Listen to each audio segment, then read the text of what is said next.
Hello buddies, నా పేరు సాయి చంద్ చిలుకూరి.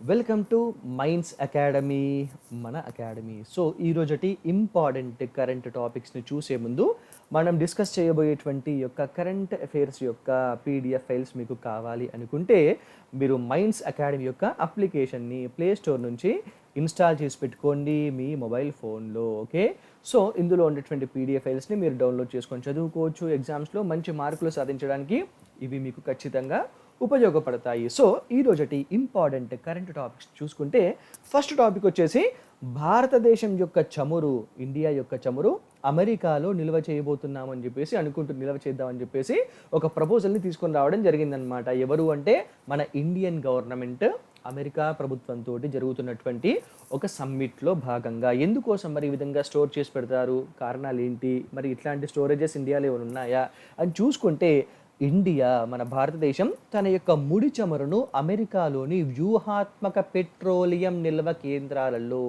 ఇక్కడ ఈ యొక్క వర్డ్ని ఖచ్చితంగా మీరు గుర్తుంచుకోవాలి. ఏంటి? వ్యూహాత్మక పెట్రోలియం నిల్వ కేంద్రాలలో నిల్వ చేయడానికి సంబంధించి చర్చలు జరుగుతున్నాయని చెప్పేసి కేంద్ర పెట్రోలియం శాఖ మంత్రి అయినటువంటి ధర్మేంద్ర ప్రధాన్ గారు చెప్పడం జరిగిందనమాట. ఇండియా అమెరికా వ్యూహాత్మక ఇంధన భాగస్వామ్య మంత్రుల యొక్క రెండవ సమావేశం జరగగా ఈ యొక్క సమావేశానికి అమెరికా ఇంధన శాఖ మంత్రి అయినటువంటి డాన్ బ్రూలెట్ అధ్యక్షతను వహించడం జరిగిందనమాట. అయితే ఈ యొక్క వ్యూహాత్మక పెట్రోలియం నిల్వలు అమెరికా దేశంలో అమెరికాకు సంబంధించినటువంటి ఈ యొక్క నిల్వలు ఎంతగా ఉన్నాయంటే 714 మిలియన్ బ్యారెళ్ల చమురు నిల్వల్ని ఆ యొక్క అమెరికా దేశం స్టోర్ చేసుకునేటువంటి కెపాసిటీ ఉందన్నమాట వ్యూహాత్మకంగా.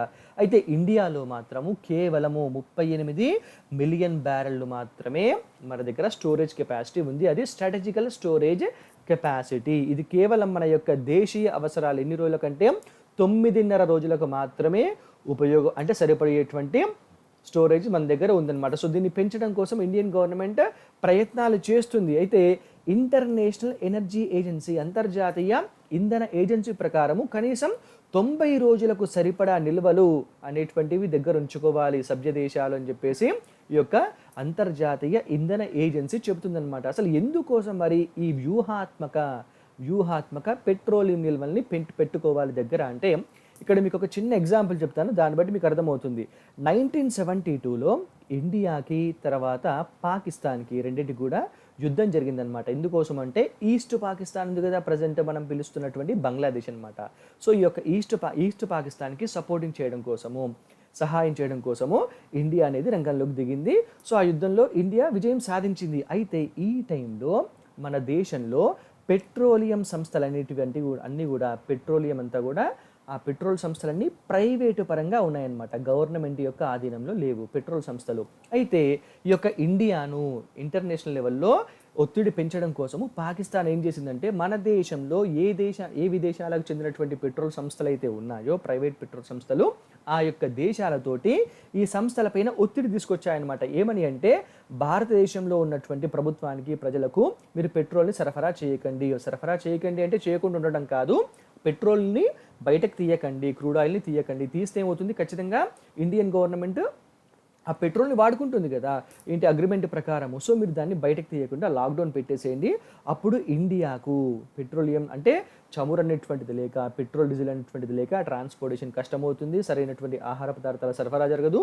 సో దాని యొక్క ఎకానమీ దెబ్బతినేటువంటి అవకాశం ఉంటుంది అని చెప్పేసి పాకిస్తాన్ ఇట్లాంటి ఒక స్ట్రాటజీని చేయడం జరిగిందనమాట. సో ఆ టైంలో ప్రైవేట్ చమురు సంస్థలన్నీ కూడాను పెట్రోలియం ఉత్పత్తుల్ని చాలా గణనీయంగా తగ్గించడం జరిగింది. సో ఆ టైంలో ఇండియా చాలా తీవ్రంగా నష్టపోయినటువంటి అవకాశం వచ్చింది. అయినప్పటికీ కూడాను ఆ యుద్ధంలో మన భారతదేశం విజయాన్ని సాధించిందనమాట. సో దీన్ని దృష్టిలో ఉంచుకొని అప్పటి ప్రధానమంత్రి అయినటువంటి ఇందిరాగాంధీ గారు ఏం చేశారంటే, అప్పటి వరకు ప్రైవేటు పరంగా ఉన్నటువంటి ఈ పెట్రోలియం చమురు సంస్థల్ని జాతీయీకరణ చేయడం జరిగిందనమాట, నేషనలైజ్ చేశారనమాట. సో నేషనలైజ్ చేయడంతో ఇవన్నీ కూడా ప్రభుత్వం ఆధీనంలోకి వచ్చేసాయి. సో దీని యొక్క ఎక్స్పోర్ట్స్ జరగాలన్నా, ఇంపోర్ట్స్ జరగాలన్నా, క్రూడ్ ఆయిల్ని వెలికితీత జరగాలన్నా, పెట్రోలియం యొక్క ధరల్ని నిర్ణయించాలన్నా పూర్తిగా ప్రభుత్వం యొక్క అజమాయిషీలోనే పూర్తిగా ప్రభుత్వానికి అధికారం అనేటువంటిది దఖలుపడడం జరిగిందనమాట.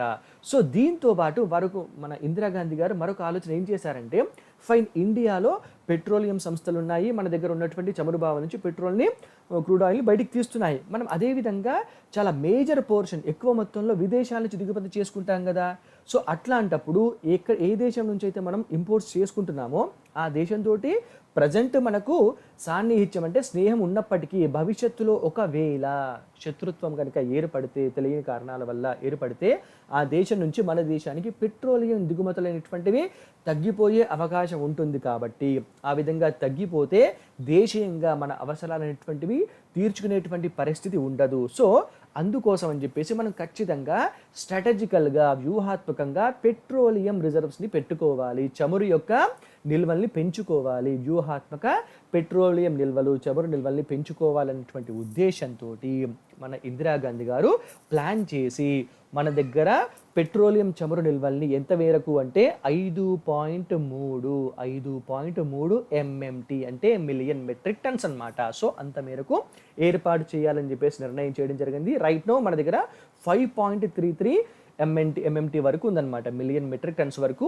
స్ట్రాటజికల్ క్రూడ్ ఆయిల్ స్టోరేజెస్ ఉండడం అనేది జరిగిందనమాట. సో దీనివల్ల ఏంటి అంటే, ఎప్పుడైనా మనకు విదేశాల నుంచి కానీ దేశీయంగా కానీ పెట్రోలియం యొక్క ఉత్పత్తి కానీ దిగుమతి కానీ జరగకపోతే సో మనం దీన్ని వాడుకోవచ్చు. అయితే ఇప్పుడు అవి మన దగ్గర ఎంతవరకు ఉన్నాయంటే కేవలం 9.5 రోజులు, 9.5 రోజుల వరకు మాత్రమే సరిపోయేంత నిల్వలు ఉన్నాయి. దీన్ని పెంచుకోవాలి అని చెప్పేసి మన ఇండియన్ గవర్నమెంట్ భావిస్తుంది. దాంట్లో భాగంగా మూడు చోట్ల ఈ యొక్క స్టోరేజ్ మన ట్యాంక్స్ని నిర్మించాలి, ఏర్పాటు చేయాలని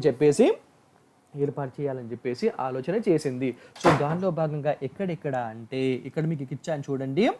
ఒకటి ఇక్కడ చండీఖోలే ఒకటి, ఇది ఒడిస్సాలో ఉంది. తర్వాత పాడూర్, ఇది కర్ణాటకలో ఉందన్నమాట. సో ఈ యొక్క రెండు ప్రాంతాలలో ఈ చండీఖోలేలోనేమో 4 MMT అనమాట, అంటే 4 మిలియన్ మెట్రిక్ టన్నుల కెపాసిటీ తోటి ట్యాంక్స్ని నిర్మించడం. అదేవిధంగా పాడూరు, ఇది కర్ణాటకలో ఉంది, ఇక్కడ 2.5 MMT కెపాసిటీ తోటి నిర్మించాలని చెప్పేసి ఇండియన్ గవర్నమెంట్ ఆర్డర్స్ని పాస్ చేసింది. సో ఇక్కడ ఇప్పుడు నిర్మాణాలు జరుగుతున్నాయన్నమాట. దీనికంటే ముందు ఎక్కడున్నాయంటే, ఒకటి విశాఖపట్నము, మన యొక్క ఆంధ్రప్రదేశ్లోని వైజాగ్లో ఉంది. ఇక్కడ ఎంత కెపాసిటీ ఉందంటే 1.33 MMT, 1.33 million metric tons capacity తోటి ఇక్కడ strategical crude oil storage tanks ఉన్నాయన్నమాట. దాంతోపాటు మరొక చోటు మ్యాంగ్లూరు, ఇది కర్ణాటకలో ఉంది, ఇక్కడ ఎంత 1.5 MMT మ్యాంగ్లూరులో.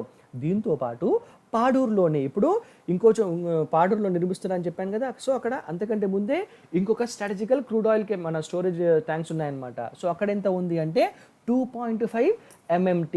సో పూర్తిగా కలిపి ఇప్పుడు ప్రజెంట్ రైట్ నో 5.33 మాత్రమే ఉన్నాయి. కొత్తగా 4 MMT ఏమో చండీఖోలేలో, తర్వాత 2.5 MMT ఏమో మళ్ళీ పాడూరులో నిర్మించాలి అని చెప్పేసి నిర్ణయం తీసుకోవడం జరిగింది. దానిలో పనులు కూడా జరుగుతున్నాయన్నమాట ఇప్పుడు. సో దీంట్లో భాగంగా దేశీయంగానే కాకుండా అమెరికాలో, మనకి ఇప్పుడు అమెరికాతో మంచి సన్నిహిత సంబంధాలు ఉన్నాయి కాబట్టి అమెరికాలో కూడా మన దేశానికి సంబంధించి వ్యూహాత్మకంగా పెట్రోలియం నిల్వల్ని పెట్టుకోవాలి అనేటువంటి ఉద్దేశంలో భాగంగా ఈ యొక్క సమ్మిట్ జరిగింది.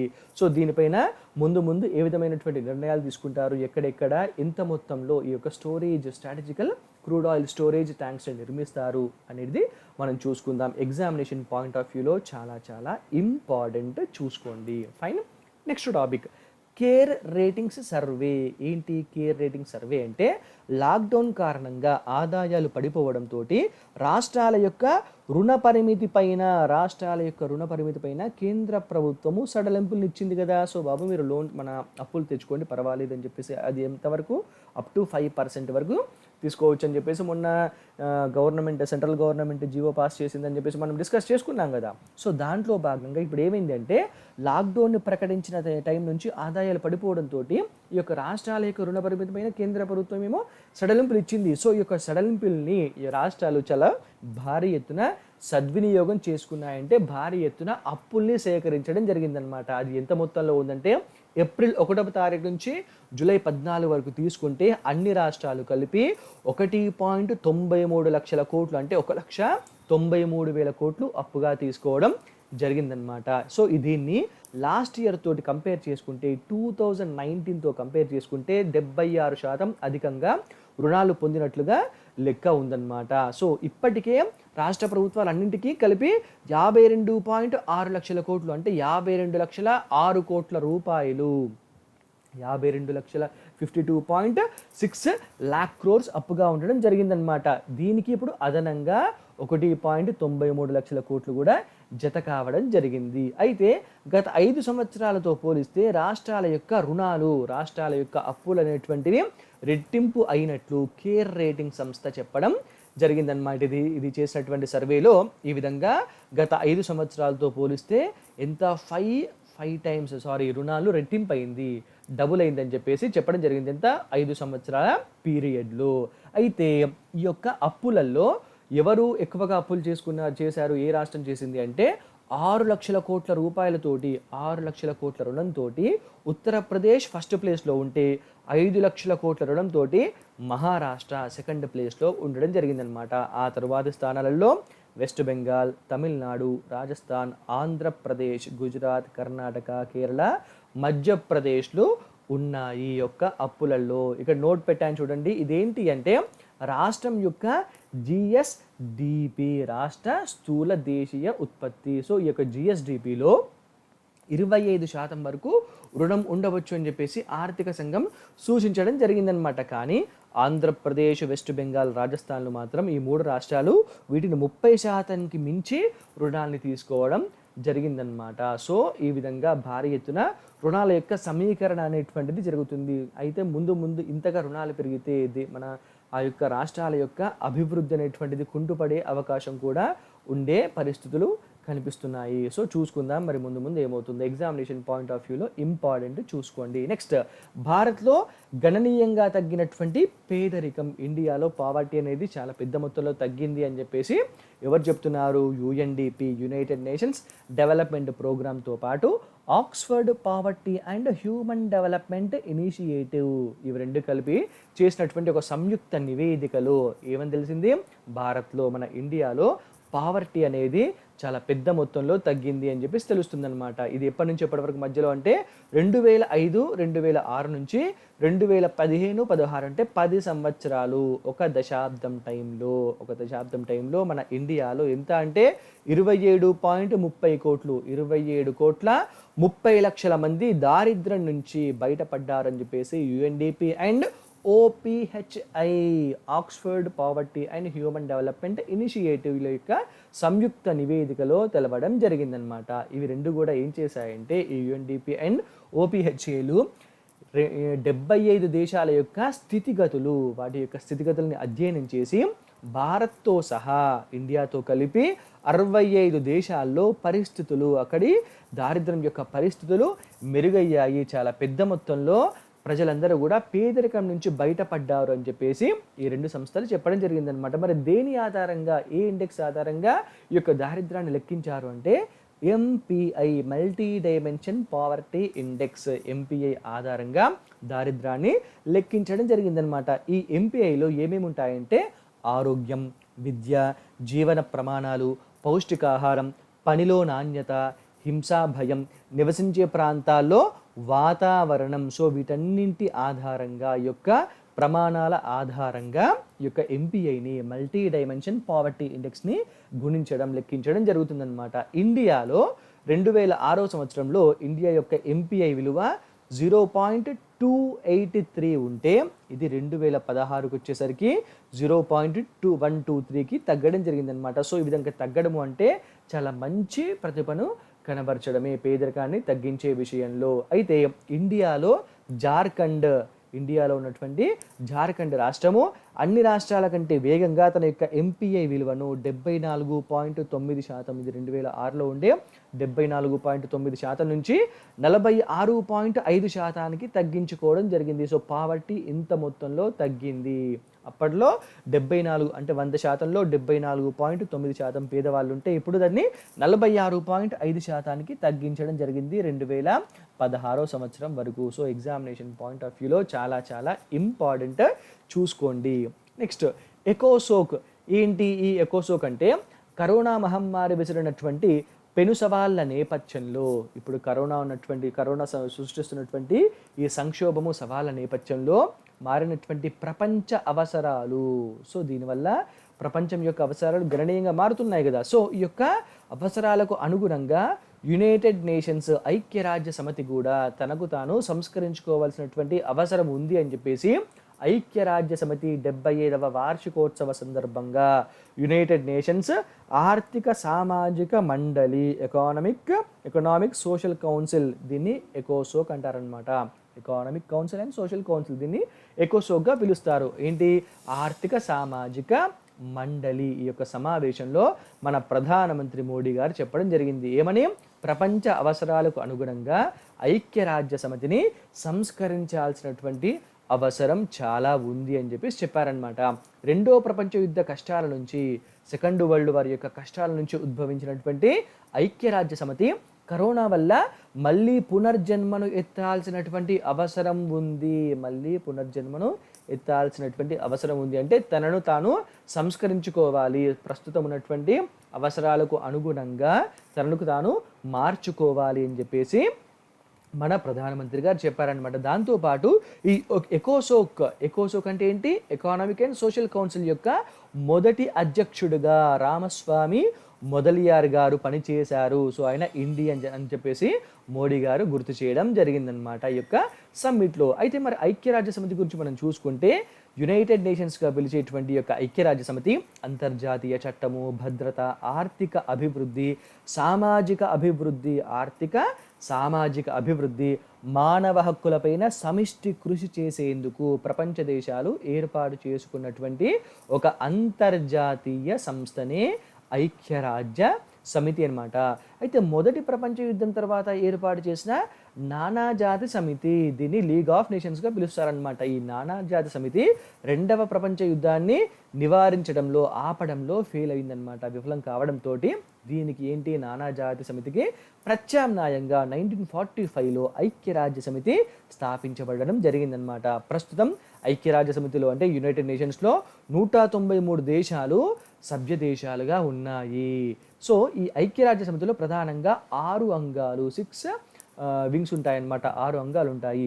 సర్వప్రతినిధి సభలో ఐక్యరాజ్య సమితిలో ప్రవేశించిన అన్ని దేశాలకు సభ్యత్వం ఉండగా, సర్వప్రతినిధి సభ, సో పేరులోనే ఉంది, దీనిలో అన్ని దేశాలకు సభ్యత్వం ఉండగా భద్రతా మండలిలో మాత్రం 15 దేశాలకు మాత్రమే సభ్యత్వం ఉంటుంది. ఇందులో కూడా 10 దేశాలు తాత్కాలిక కాల పరిమితి పైన, అంటే 2 ఏళ్లకు ఒకసారి ఎన్నిక ద్వారా సభ్యత్వాన్ని పొందుతాయి. రీసెంట్గా మన ఇండియా కూడా ఎన్నికైంది కదా 2 సంవత్సరాల కాల పరిమితికి.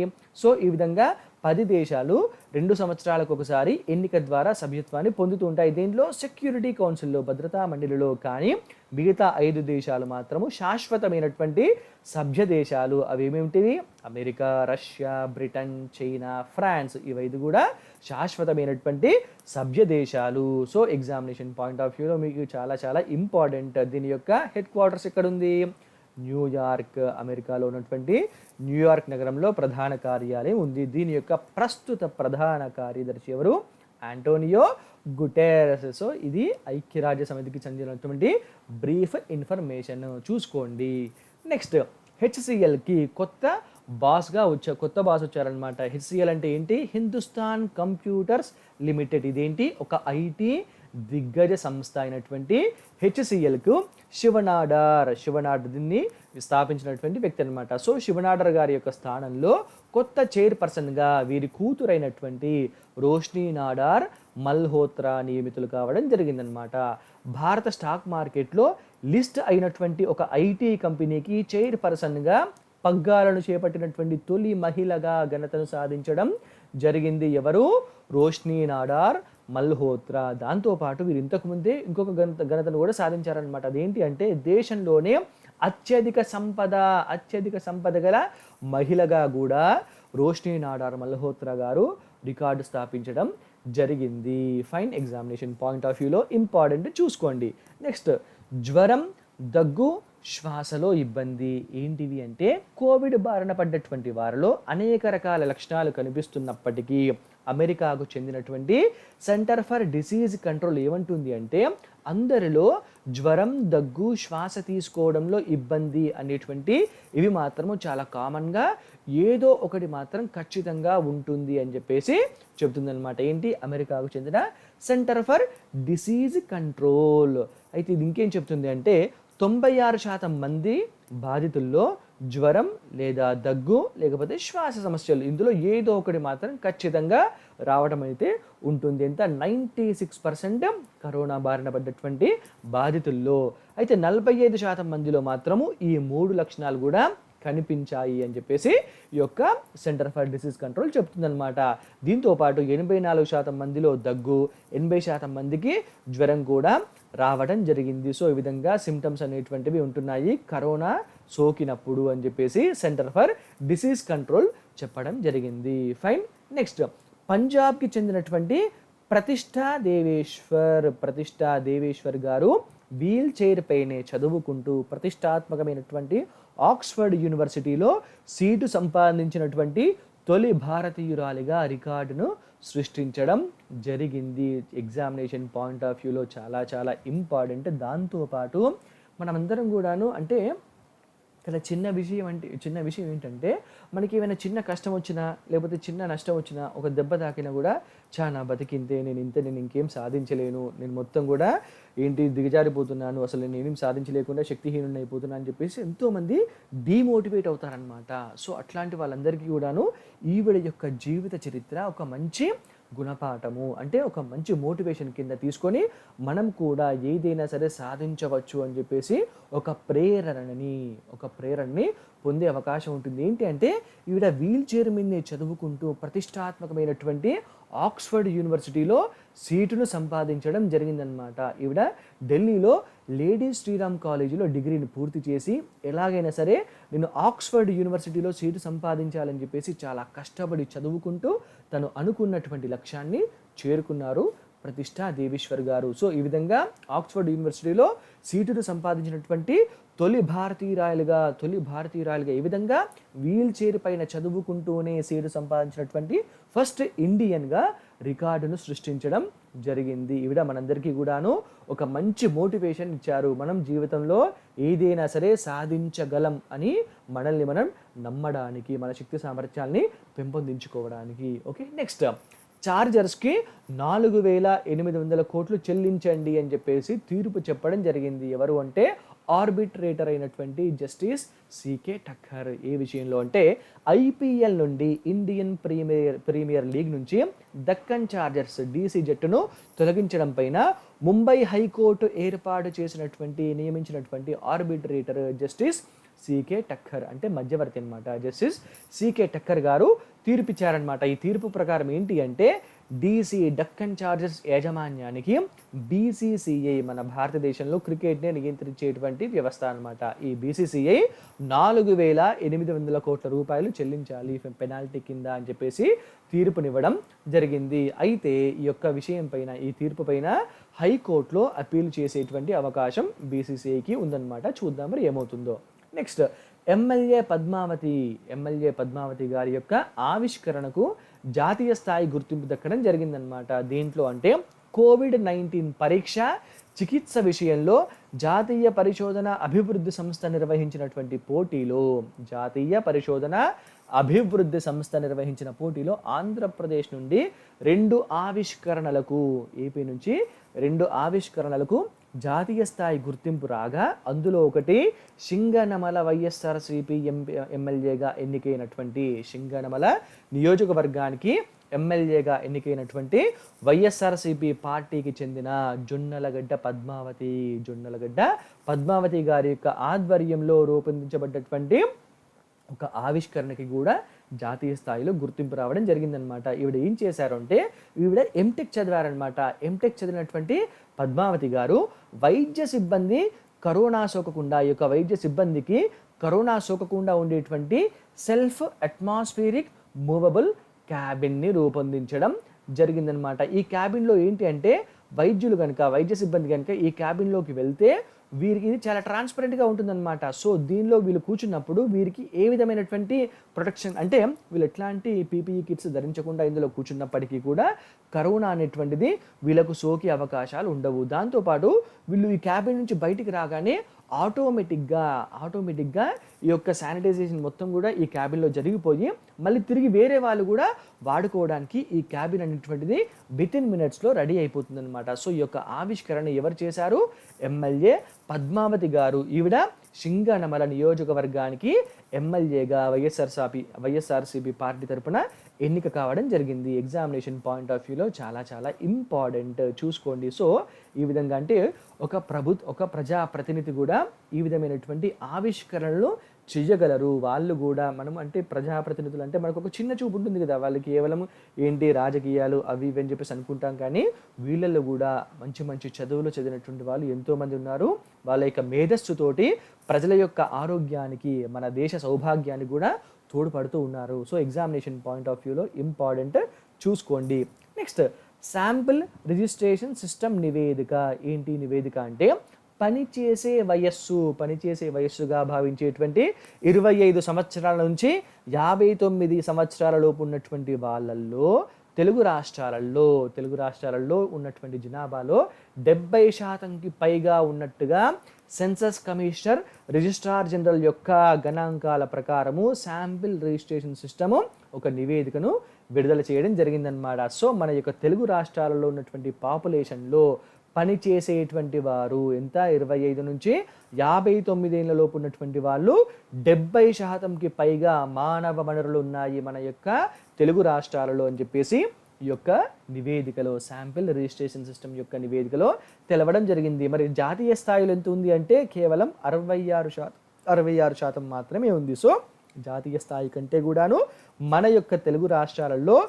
70%కి పైగా ఏంటి యొక్క పనిచేసే వయసు ఉన్నటువంటి జనాభా ఉండడం జరిగింది. సో, రాష్ట్రాలలో తెలంగాణలోనేమో 71.10% తోటి ఫస్ట్ ప్లేస్లో ఉందన్నమాట.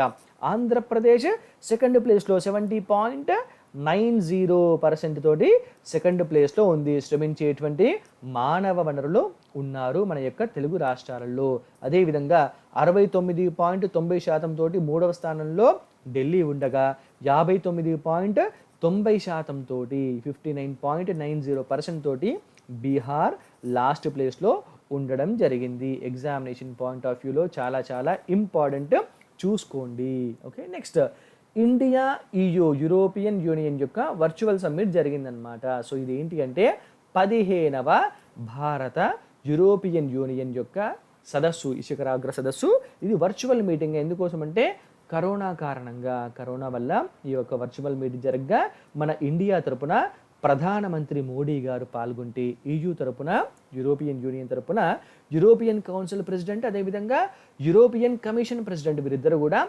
పార్టిసిపేట్ కావడం జరిగిందనమాట. సో, ఈ యొక్క సమ్మిట్స్ 2007 నుంచి జరుగుతూ వస్తున్నాయి. అయితే అప్పట్లో ఈ యొక్క సమ్మిట్ని BTIA అంటే బైలాటరల్ ట్రేడ్ అండ్ ఇన్వెస్ట్మెంట్స్ అగ్రిమెంట్గా పిలుస్తూ ఉండేవారు. సో, ఇక సమ్మిట్స్ యొక్క ప్రధానమైనటువంటి ఉద్దేశం ఏంటి అంటే FDIsని ఫారెన్ డైరెక్ట్ ఇన్వెస్ట్మెంట్స్ని ఆకర్షించడం, అటు ఇండియా ఇటు యూరోపియన్ యూనియన్. సో, ఇవి రెండు కూడాను మ్యూచువల్ అండర్స్టాండింగ్ తోటి ఈ మన దేశమేమో యూరోపియన్ యూనియన్లో ఉన్నటువంటి దేశాలలో, యూరోపియన్ యూనియన్లో ఉన్నటువంటి అక్కడ ఉన్నటువంటి దేశాలు మన భారతదేశంలో FDIsని పెట్టి రెండు కూడా ఆర్థికంగా, సామాజికంగా, కల్చరల్గా చాలా మంచి గట్టి బంధాన్ని ఏర్పాటు చేసుకోవాలనేటువంటి ఉద్దేశంతో ఈ యొక్క సమ్మిట్స్ని నిర్వహిస్తూ ఉంటారనమాట. సో, రీసెంట్గా జరిగింది 15వ సమ్మిట్. ఇది వర్చువల్ మీటింగ్లో జరగడం జరిగింది. సో, దీనికి ఇండియా తరపున మన ప్రధానమంత్రి మోడీ గారు పార్టిసిపేట్ అయితే యూరోపియన్ యూనియన్ తరపున యూరోపియన్ కౌన్సిల్ ప్రెసిడెంట్ అయ్యారు. దాంతోపాటు యూరోపియన్ కమిషన్ యొక్క ప్రెసిడెంట్ ఇద్దరు కూడా పార్టిసిపేట్ కావడం జరిగింది. ఎగ్జామినేషన్ పాయింట్ ఆఫ్ వ్యూలో ఇంపార్టెంట్. సో, ఇవి ఈ రోజుకి చెందినటువంటి కరెంట్ అఫైర్స్. మీకు ఈ కరెంట్ అఫైర్స్ యొక్క PDF ఫైల్స్ కావాలి అనుకుంటే మైండ్స్ అకాడమీ అప్లికేషన్ని ప్లే స్టోర్ నుంచి ఇన్స్టాల్ చేసి పెట్టుకోండి మీ మొబైల్ ఫోన్లో. ఫైన్. అదేవిధంగా మైండ్స్ అకాడమీకి టెలిగ్రామ్ ఛానల్ కూడా ఉంది. సో, ఈ టెలిగ్రామ్ ఛానల్లో మీరు మెంబర్ అవ్వండి. ఇందులో పెట్టేటువంటి అప్డేట్స్ని ఎప్పటికప్పుడు పొందుతూ ఉండండి. వీటితో పాటు మైండ్స్ అకాడమీకి యూట్యూబ్ ఛానల్ కూడా ఉంది. ఈ యూట్యూబ్ ఛానల్ని మీరు సబ్స్క్రైబ్ చేసుకోండి. ఇందులో పెట్టేటువంటి వీడియోస్ని ఫాలో అవుతూ నోట్స్ని ప్రిపేర్ చేసుకుంటూ ఎగ్జామ్స్లో మంచి మార్కులు సాధించి ఉన్నతమైనటువంటి ఉద్యోగాన్ని మీరు పొందాలని చెప్పేసి మైండ్స్ అకాడమీ తరపున మేమందరం కూడా కోరుకుంటున్నాం. All the very best. Thank you so much.